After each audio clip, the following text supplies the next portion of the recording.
Before we go any further, let me ask you something personal. Do you have a loved one, maybe a parent, a grandparent, or even yourself, who's starting to find everyday tasks at home just a little more difficult than before? Maybe you've noticed clutter piling up, a stumble near the stairs, or the kitchen cabinets becoming a bit too high to reach. If that sounds familiar, you're in the right place. Because this video isn't just about organizing a home. It's about protecting memories, making life easier, and helping seniors thrive in the homes they love. So make sure you stick with us until the end. You're going to walk away with heartfelt stories, real solutions, and ideas you can start using today.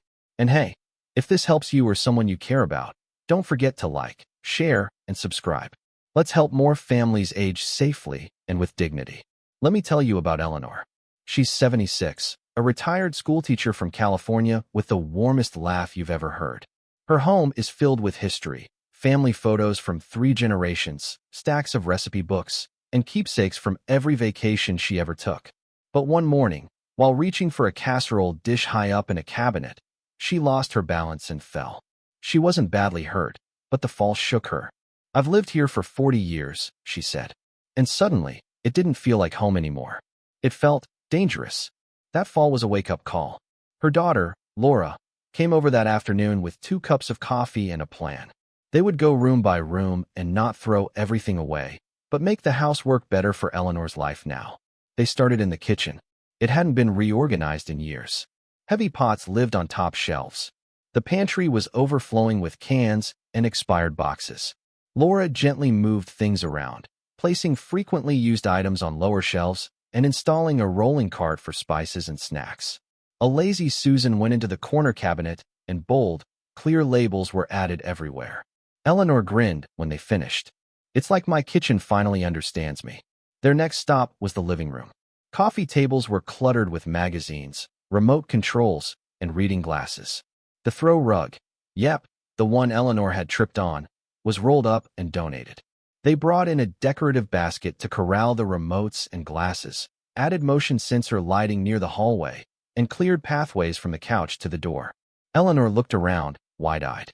"It feels bigger in here. And safer. I can breathe." Across the country in North Carolina, 79-year-old Frank, a Navy veteran, had a similar moment. For weeks, he had stopped going upstairs to use the full bathroom. His knees were getting weaker, and the stairs just felt risky. His son Joe noticed and decided to take action. Together, they converted the downstairs half bath into a senior-friendly bathroom. A walk-in shower replaced the tub. Grab bars were added. They laid down slip-resistant mats.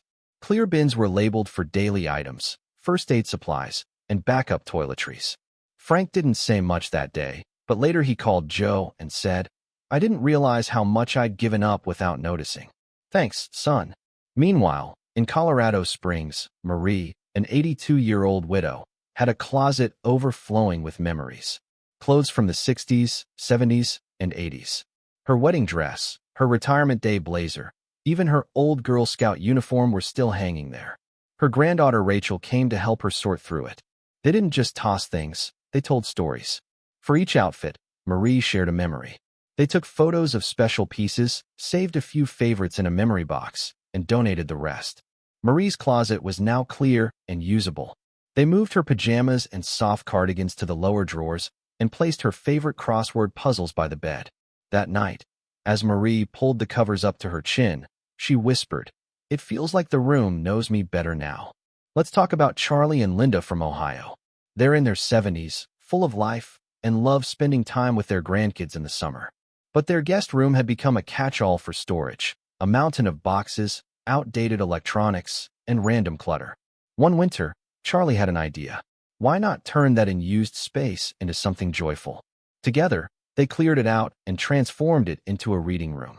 2 rocking chairs, soft lighting, a basket of puzzles, and a shelf of favorite books made it their new favorite space.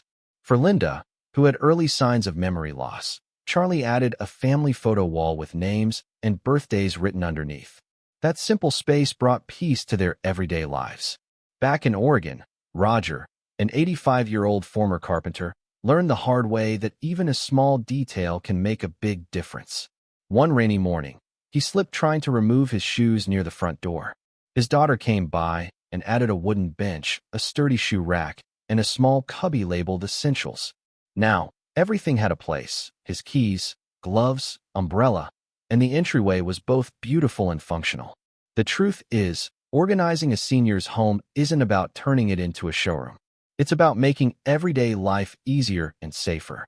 It's about designing a space where someone can find their reading glasses, reach their cereal without a step stool, or get dressed without pain. It's about reducing risk while increasing independence. There's no need for expensive renovations. Sometimes, the most powerful changes are the smallest ones, like moving heavy pots to lower cabinets, using drawer dividers in the bathroom, placing a flashlight in every room, replacing slippery rugs with non-slip mats, using a pill organizer with large print, or adding soft LED lighting that turns on when someone enters a dark hallway.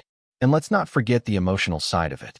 When seniors are surrounded by too much stuff, it's not just a physical burden. It can be mentally exhausting. Many of them lived through decades where things were harder to come by, so letting go isn't easy. That's why storytelling is such a powerful approach. Don't just toss that jacket.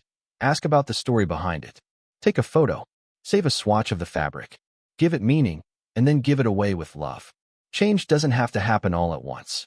In fact, the best way to start is with just one drawer. Yes, just one. Choose the messiest, most annoying drawer in the house and clean it. That single action can spark a wave of momentum. One drawer turns into one cabinet. One cabinet turns into one closet. Before long, the whole home starts to feel lighter. Start with what's used every day: kitchen tools, medication, clothing, keys.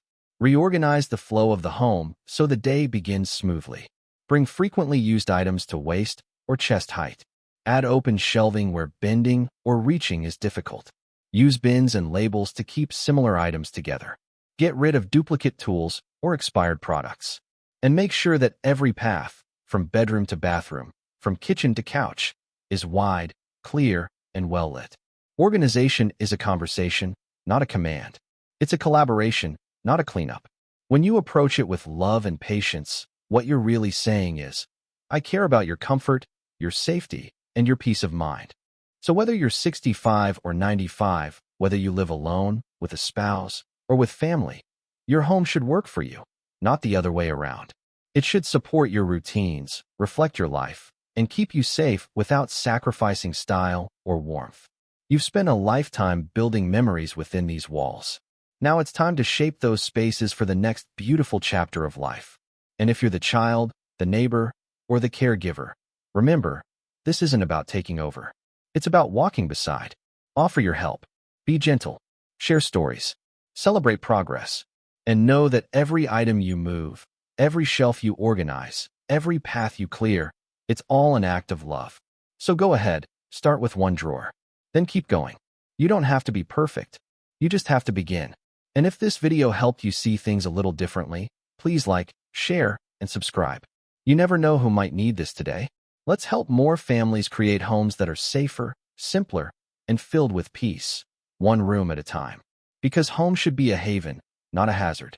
Thanks for watching.